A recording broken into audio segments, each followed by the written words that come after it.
Hi, everybody. I can't believe I'm here, actually. I'm really, really happy to be here. Thank you so much to everyone at TEDx and St. Andrews for organizing this.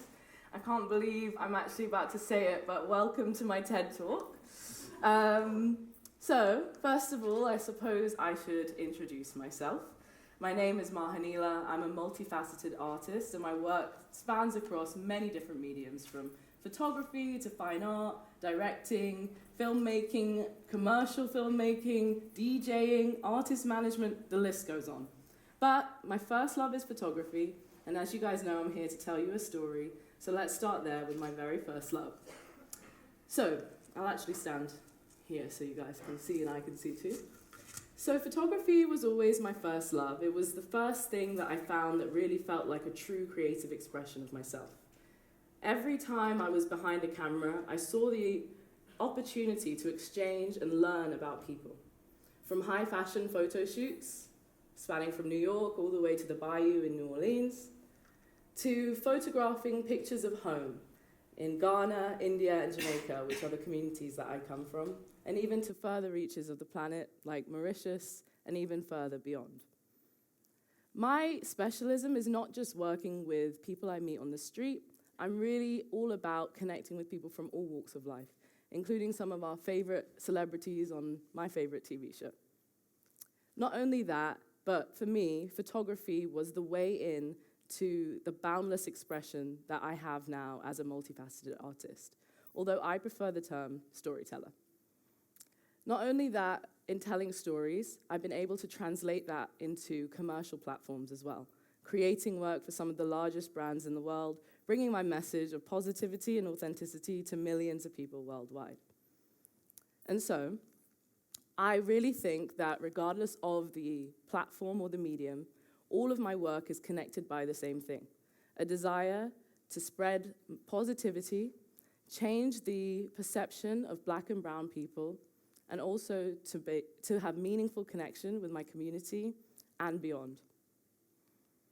So I know it sounds like a lot of things: a photographer, a director, a writer, producer, creative director, DJ.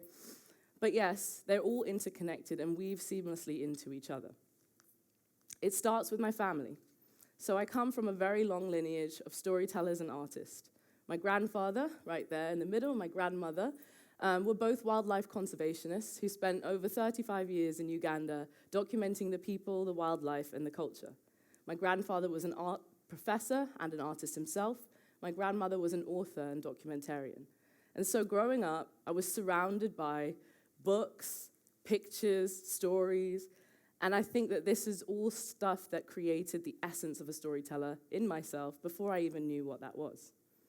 That upbringing, with stories from my auntie, who's in the audience today, telling me about times where they got trapped underneath a tree with sleeping lions or running away from a herd of elephants, all of these things captured my imagination and taught me about the importance of storytelling.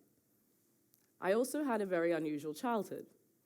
So, in true story format, I guess I should say, once upon a time, there was a little girl.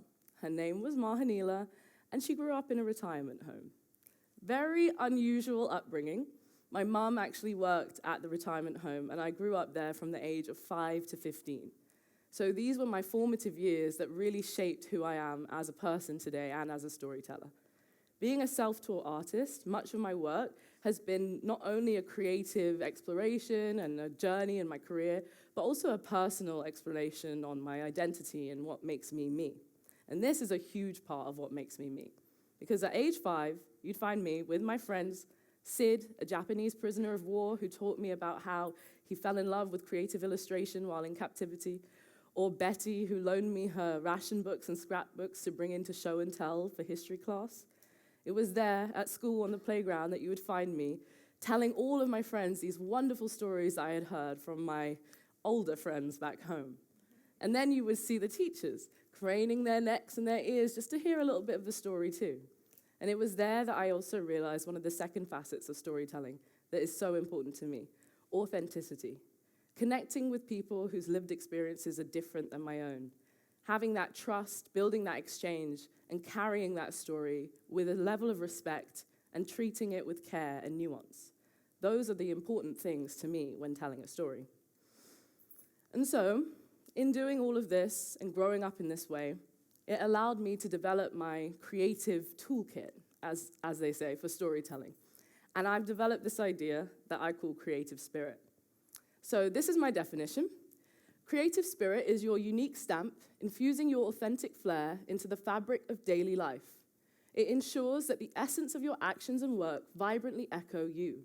Beyond just the arts, it's for anyone eager to forge their own path, drawing on their natural creativity and boldness to chart a distinctive course through the world. So like I said, all of the work that I do, it's an expression of the same things that I care about. Whether I'm directing a commercial, a skincare spot, doing a short film, DJing, all of these things serve a very similar path, which is for me what I call creative spirit. Now, how do you identify your own creative spirit? Because everybody in this room has a creative spirit, and it's unique to you and to your identity. I think back to my younger self, because for many of us, our younger selves are where we were our most creative. And I think about what were the things that made me excited about a story. So, my 3 core values, for me, that build up the foundations of my creative spirit are authenticity. So that just means honestly sharing the real experiences of marginalized communities, paying attention to the nuances and creating genuine connection. Curiosity, which is keeping that inner child alive, because curiosity propels you to uncover and share rich and diverse stories, fostering understanding and empathy. And lastly, joy. Joy is both a beautiful act of self-care and resistance. And bringing joyfulness to the process of storytelling is truly essential. It helps you to uncover things along the way, the small joys, and gives you a whole new perspective. So using these 3 foundational elements to craft my creative spirit, it has provided me with a navigating guide that allows me to make decisions in my career and understand whether things are in alignment with me or not. So I've already talked about some of my experiences. I call this slide the many hats of Mahaneela. I should have like a revolving hat going on right now. I've definitely done a lot of things. So how does this relate? Well, I got my start in photography, as I mentioned. But how did I do that? Well, I was taking pictures. I was basically trying to just get my work out there as much as I could, spending the money I would save from working in almost every single job you can imagine for film and taking pictures. From there, I decided, well, I need a place to put my pictures, so I started this online magazine, which really was just me online. But it was a platform, and it gave me an opportunity to open up my world and meet more people from my community. So I kept meeting people, and then I started to meet musicians, and then I thought, well, I could do a live music showcase, and then I carried on from there. Eventually, I landed a job at a record label. And in that label, I met more artists, I became more tuned to the process, and I began to help them in other ways, like graphic design or editing, or maybe helping them negotiate a contract and also taking their picture. And so just by following my creative spirit, I was able to seamlessly shift between these mediums without even realizing it. So you've all heard the term, jack of all trades, master of none. I obviously don't like that term. The thing is about jack of all trades and master of none is that the general consensus in society has been for a long time that you can't do multiple things and be good at them. Well, obviously, standing here in front of you all at my very own TED Talk, I can tell you that that is not the case, and I'm living testament to that you can be successful and do multiple things. But, of course, this is the societal idea, and this is what has been pushed upon all of us. And so I've definitely had moments of doubt, imposter syndrome, and I remember one that I'm going to share with you.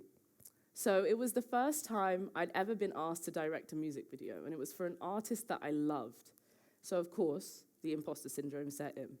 Can I do this? I'm a photographer, not a director. I know how to do photography, but directing is a whole different thing. But then I stopped. I was still, and I listened to that inner creative spirit. I thought about those values that I brought back from my childhood, that authenticity, that curiosity, and that joy.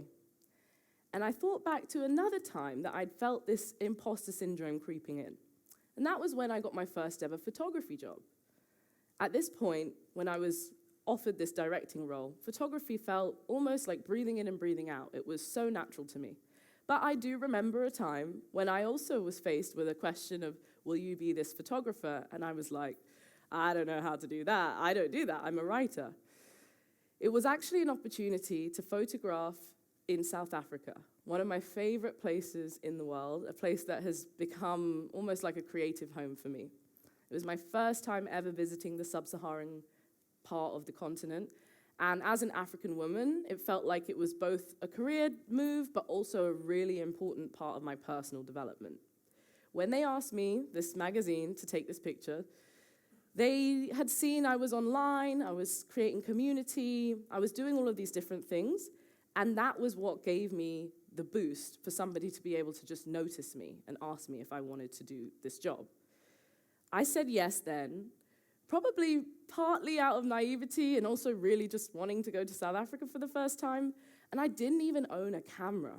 So I really wanted to dive into what gave me the confidence. And when I think back, it's all back to that creative spirit. Was that job in alignment with my personal purpose?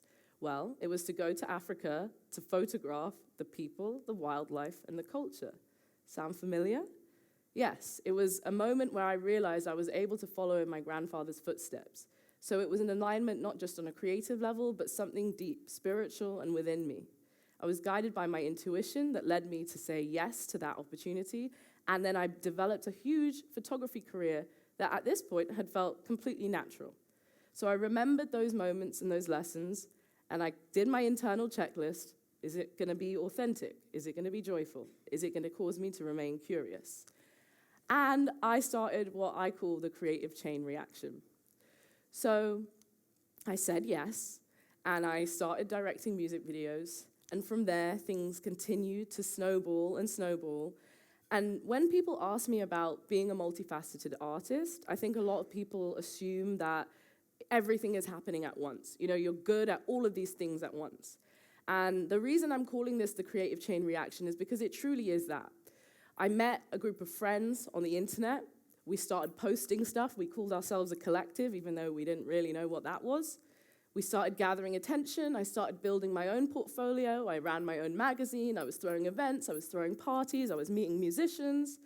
And all of that was naturally leading one thing into the other, to get me to the place where I was being asked to direct my first ever music video.